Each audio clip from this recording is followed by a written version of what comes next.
Hi, how are you? Good, good. Nice to meet you. Nice to meet you. Thanks for accepting my invitation and accepting to talk with me. Sure, I'm happy to be here. So, I thought to introduce you to my audience. Introduce myself to your audience. Well, I'm a writer. I live in central Washington state of the United States. I write science fiction and fantasy. I currently have 13 published novels, five fantasy, and what's 13 minus five? Six um, um, science fiction. And I'm addicted to Starbucks. This is my Starbucks for the morning. And I'm married. I have three grown children, and I have one amazing grandson. So that's pretty much me. America's unique speculative fiction voice. I'm sorry, say that again. America's unique speculative fiction voice. Yes, I'm America's unique speculative fiction voice. That's something I came up with, and I stuck with it. That interested me, that attracted me, and that stolen my eyes. Oh, okay. So you wrote 13 books. Yeah, I've written quite a few books, but only 13 are published. I'm currently working on the seventh novel in a trilogy. um, it's the I'm trying to think of it started out as the Treasures of Space trilogy, three books. Then it became the Chumba of the Intelligence Core, three books, and now I'm writing a seventh book to tie it all together. Okay, can you tell about your books in short words, in short sentences? All of them. Yeah, all of them. Hammer of Thor is my first published novel. Um, Hitler steals the Hammer of Thor to help win World War II. When Francis Cater is drawn into the effort to recover them, he comes face to face with Thor himself. Can a mere mortal help defeat an immortal god? My second novel was Agent of Artifice. Michael Vaughn is sent by the CIA to Cuba to assassinate Castro, but what he finds there is more powerful than what he imagined. And can he escape the island nation with his life? Let's see, Rock Killer was my third book published. Alexander Chun and his international crew uh, of asteroid miners have to stop the terrorists who are trying to kill them, but they have no weapons, no armaments, and they are literally millions of miles from help. Um, then I wrote Book of Death. Um, Book of Death. The main character, whose name is escaping me right now, um, is sent to Romania to investigate a ball bearing plant. But what he finds there are a coven of witches that is, no, excuse me, not witches, vampires that are involved in a plot to take over the world. And Gods of Strife, the same character whose name I'm not remembering, is on the chasing a beautiful shape shifting assassin when he finds out that Ares, the god of war, is trying to start a war to destroy mankind, and he has to destroy Ares. Again, can a mere mortal to stop a immortal god? Then came Treasure of the Black Hole.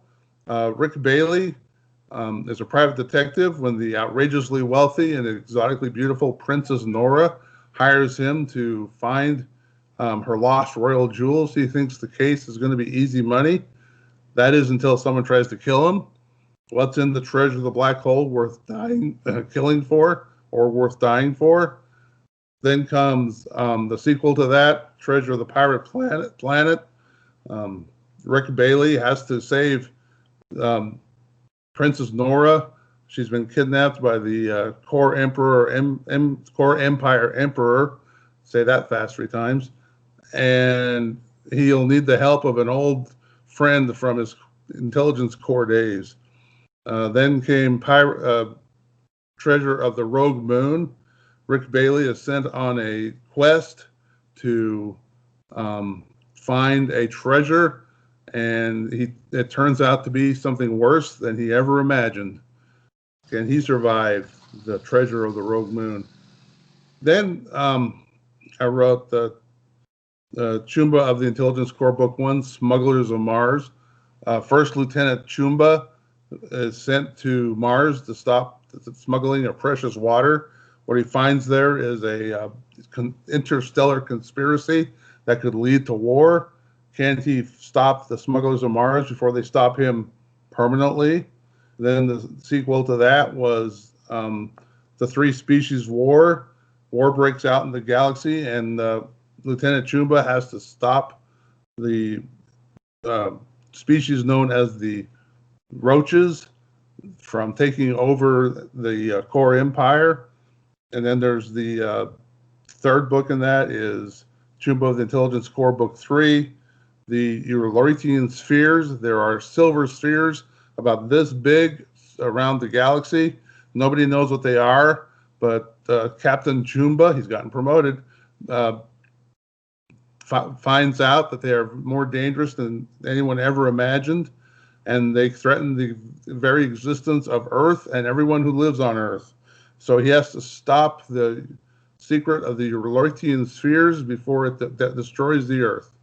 And that's all my published books. I can't believe you made me do that. So, Oh, I so I skipped think, one. Go ahead. I'm sorry. Go ahead. yeah, I think you're more into violence and humanity.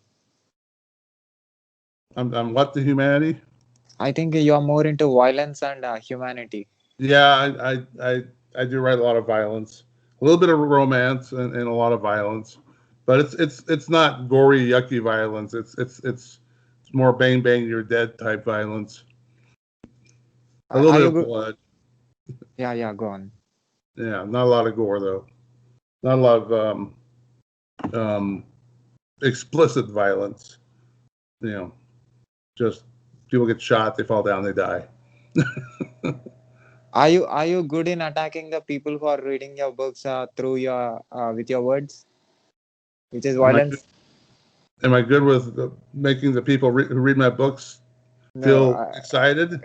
yeah, attacking people who are reading your books. Are you good Yeah, in I think attacking them? so. I think I do a very good job describing the excitement that goes on with a what I call an action scene where there's violence or there's tension or the combination of the two. Um, in Chumba, Book One, Smugglers of Mars, he finds a bomb and he's trying to talk somebody into telling him the secret of the Smugglers of Mars, and somebody kills him before he can get the story out. And it's like, oh well, that didn't work. So now we've got to investigate some more. So, how much experience you have as a writer? I've been writing since I was 12 years old, and I'm now 60. Oh my God. So I've been writing a lot. I went to college as a journalist. I've written for newspapers, magazines, newsletters. As a freelance writer, I do freelance writing on the side. Um, and I assume the stuff I wrote when I was 12 wasn't very good.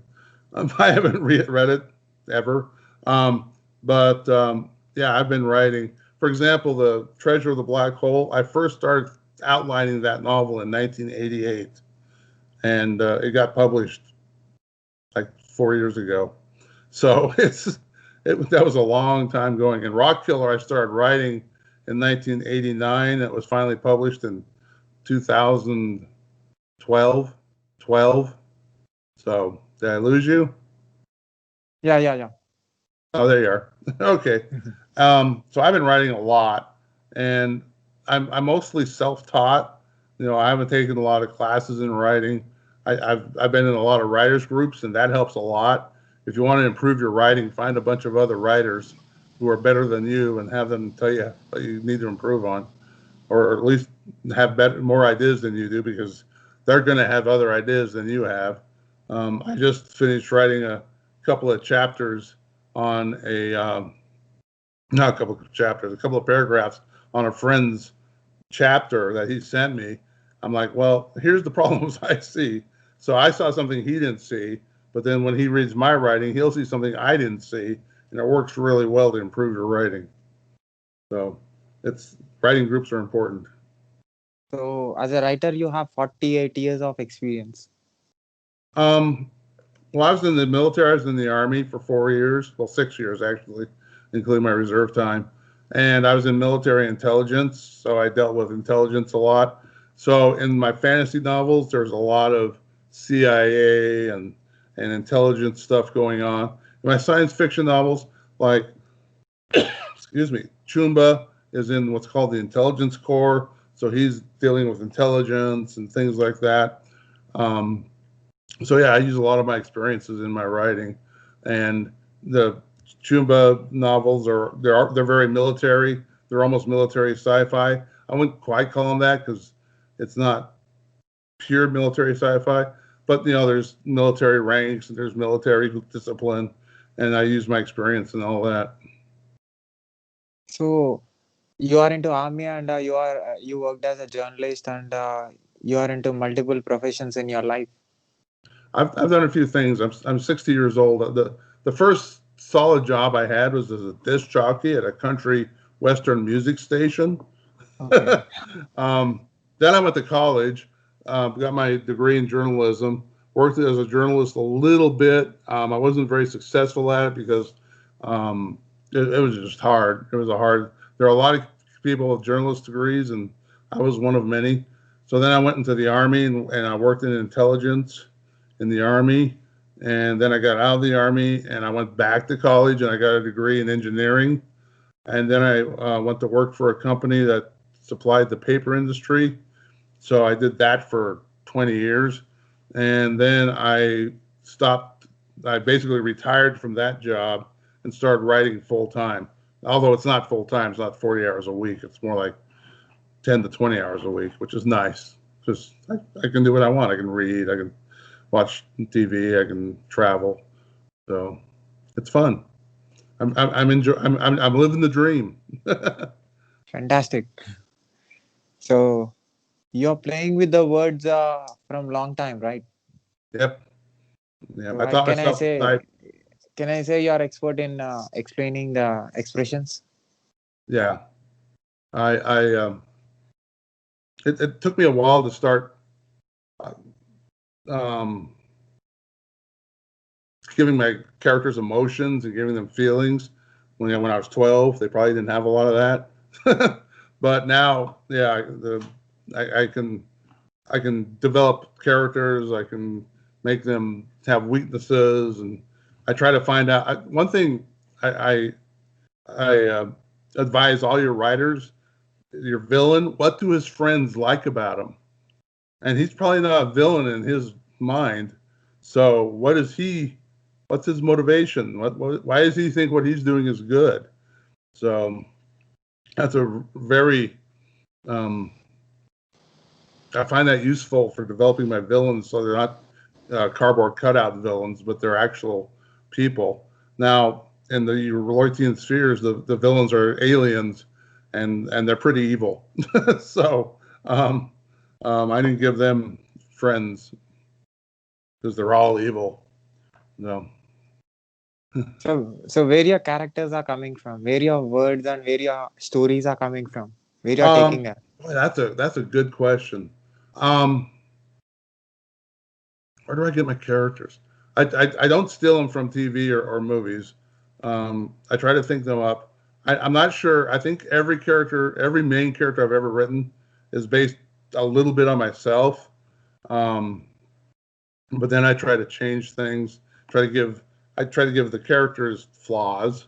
You know, like in Rock Killer, the main character gets space sick all the time, and he doubts himself. He doesn't know if he's good enough to do his job.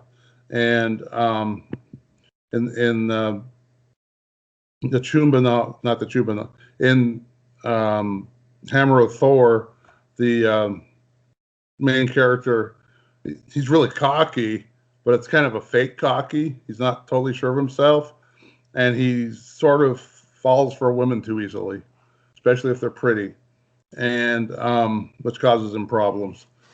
And uh, I can't remember the Agent of Artifice. My second book. The main character um, is he's just conceited and cocky and doesn't he's a womanizer and he doesn't care about anything. And he's a coward because he doesn't care about anything but himself. And then towards the end of the novel, he gets over a lot of that because he has to survive. So I don't know where these characters come from. I'll be thinking. Well, I'm a pantser, and I'll just start typing, and the character will form as I'm writing them. I don't sit down. Well, I do sometimes sit down and say, okay, Joe has red hair and he's 37 years old and he's cocky, but it's a facade. I tend to just develop the character while I'm writing the story. So you are into different professions, and you was a speaker too, which is jockey. You was a speaker, and you are a writer from long time. Can Yeah. I say you? Can I say you are expert in? I mean, you are a dictionary, English Americans English dictionary. Can I call you as Americans Well, English dictionary? I'm pretty good with words. I'm pretty good with words, except I'm not a good speller. I'm Okay, a really poor speller. Thank God for spell check on Word okay, because that helps me a lot. And my wife proofreads for me, and that helps a lot because I'm a little dyslexic, so I tend to flip letters, and the spell checker will catch them usually, except yeah. like and from and form. Spell checker won't catch that one, and so but I've spent yeah, you're right. I've spent lots of years trying to increase my vocabulary to make it good enough to write and good enough to win at Jeopardy, and which is one of my favorite things to do is watch Jeopardy. And so yeah, I suppose you could say I'm sort of a dictionary. I have a friend who is really a dictionary, and if I need to know how to spell a word, I'll text her. I'll say, "How do you spell this word?" And she'll text me back and say, "This is how you spell it." And I'm like, "Oh, great, thank you." And it's like Lieutenant. I had this character, Lieutenant Chumba. Every time I spelled Lieutenant in that book, I spelled it wrong. And luckily, and sometimes I spelled it so bad, spell checker couldn't figure it out. So it was bad. So, what is the difference between the first book that you released and the last book that you are writing right presently? Difference between them. My Yeah. first book was a fantasy. It's a very long fantasy. It's about 120,000 words, 130,000 words, something like that. The book I'm writing now is about 60,000 words, and it's sort of it's not hard science fiction because I don't know my science that well, but it's science fiction. It's sort of militaristic science fiction, um, and it's more of an adventure through space. He goes he goes to other planets. He goes to the moon of Jupiter, Io, um, probably the first human being to step on Io. And the first novel was set in 1944 or 43. Um, it's been a long time since I wrote that novel. And it has to do with World War II and Hitler and actual events. And the novel I'm working on now is like 3,000 years in the future. So nothing is like it is now. Have you ever thought to create impact and effect in the readers using a real story? Trying to teach my readers using my story. I, I, Yeah. I, I can't help but do that. I do that No, all the no, time. no. Have you ever thought to write a real story? Talk to writers about my story. I mean, you was into Right, fiction stories, but right. why not real stories? Oh, I do real stories. Like I do freelance stories. I write for magazines and newspapers. I started doing that when I retired and started writing for a living. Um, right now there's two magazines I write for regularly. One deals with agriculture because I live in an agricultural area, and the other one deals with it basically does feature stories on people, on families, and I also write little things for them, little stories. I'm writing one about Washington's birthday for the February issue because Washington's birthday is in February, George Washington. And so I write that all the time. I've thought about writing a nonfiction book, but I looked into it and it's a lot of work. I don't know if I want to do that much work. I thought about writing a nonfiction book about politics, and like I said, I don't know. I'd have to do a lot of research. I read nonfiction books about politics, and you look at the back, and there's like 5,000 sources they went through. 5,000 is probably an exaggeration, but there's a lot of sources, and I'd have to do the same thing. I'd have to find a lot of sources to um, to do that, and it's just too much work. So the nonfiction I write is for magazine. It's like feature writing. But yeah, I will probably never write a nonfiction book. Although my Okay. mother says I should write a book about my family and change the names to protect the guilty, but I don't want to do that either. How you improved yourself as a writer?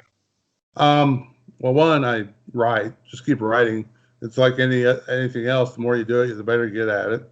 And two, I have, well, right now I have two writers groups I'm part of.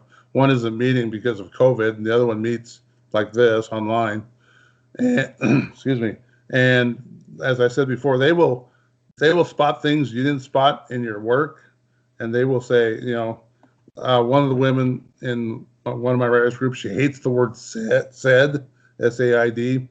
And so if you use the word said, she's like, here's a better way to write that. I'm like, okay. It's okay to use said occasionally, because the reader, in my opinion, just passes his eye over it and hardly knows it's there. Um, but they've helped me improve my writing. I tend to do too much passive voice sometimes, and they hammer me on that. And what's the other thing? Well, I use said, and I use ly words too much, adverbs, and so they hammer me on that.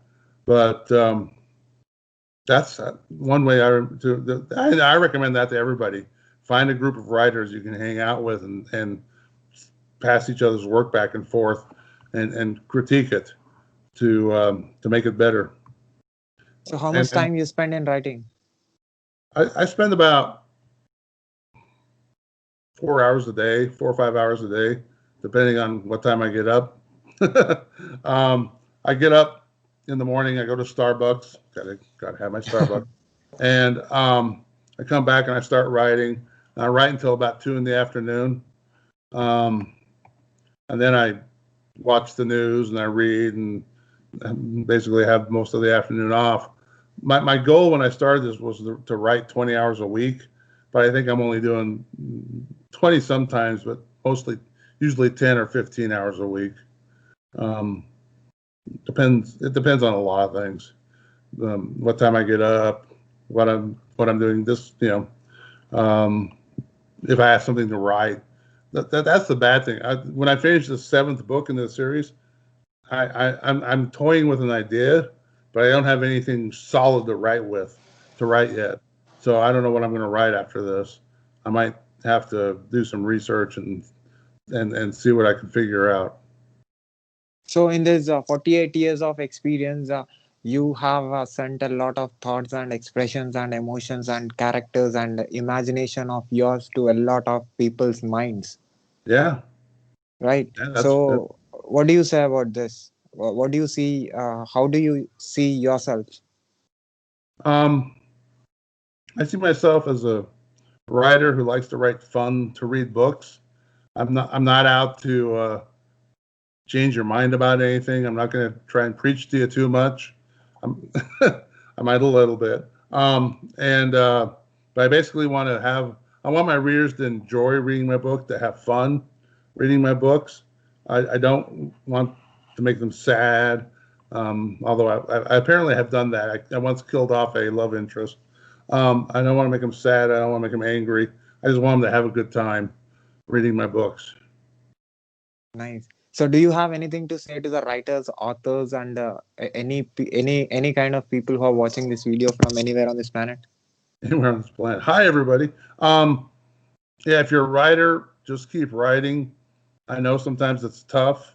I get writer's block, and I don't know what to do. I think writer's block is when your ego stops writing checks. You need to just keep writing, no matter what. If it's bad, you can't fix a blank page. You can fix a first draft, but you have to write it first. To readers, read whatever makes you happy. If you like reading sad stories, read sad stories. If you like reading romance, read romance. If you like reading my books, please read my books. Um, yeah, it, it, it shocks me that people don't read, and television and now social media are all distractions from reading. But it shocks me the number of people who don't read anymore. It's a huge number. You go back to the time of before television, and people read all the time. Um, Charles Dickens was paid by the word, and you can tell by the way he writes. And he back in his day, everybody read because that was the only form of popular entertainment there was reading. Um, and nowadays, I haven't seen any statistics lately, but I would guess maybe 20% of people read books now, all over the world. And it's probably worse in the U.S., probably less than the U.S. So, so, uh, so as a writer, have you seen any videos of mine on YouTube? No, I haven't. I'm going to have to go look at them. I had a busy weekend. I didn't have a chance to go look. I had to drive over to Seattle on Saturday, and then yesterday there was football, American football, and so I haven't had a chance to go look at them. And my goal and my plan is to go look at them this week, but I got a lot of stuff going on too. I'm sure you will like because I did videos with people who are authors, who are writers, who are into different professions, and who lives in different parts of the world Oh, and that's talks at cool. different types of English. Cool. Yeah, Yeah. I'll have to check them out. So without seeing, you trusted me and you believed me. You gave me your time, your valuable time. That's great. I feel pleasure. I feel glad. I feel great to have you on my show. Oh well, thank you. Thank you for having me on your show. Um, yeah, I was kind of shocked when you private messaged me on Twitter and said I want you on my show, and I'm like, okay. And so yeah, but I'm happy Definitely, to be here. definitely, you will enjoy. I'm sure you will like it. So Yeah. after seeing this video, you will shock. I mean, Okay. I can say this. Yeah, Okay. Great. yeah. So thanks again. Any good words to the world at the end because you have huge experience, right? Your words may impact any person who listens to you. Good words to the world. It's going to get better. I know we're in the middle of this coronavirus, and the vaccines are coming out, and even though it's been a hard year, things are getting better, and they will continue to get better. Don't despair. Life is good. Enjoy it. Awesome, sir. Thank you so much again for giving me your valuable time Thank and you. telling me answers for my questions at the same time, sharing your experience and telling me about your books. Sure. Sir, can I put this video on YouTube and social media on internet with your permission? Yes, you can. Yeah. Thanks, sir. Keep going. Keep doing what you love. Thank you. Yeah. Thanks. Bye.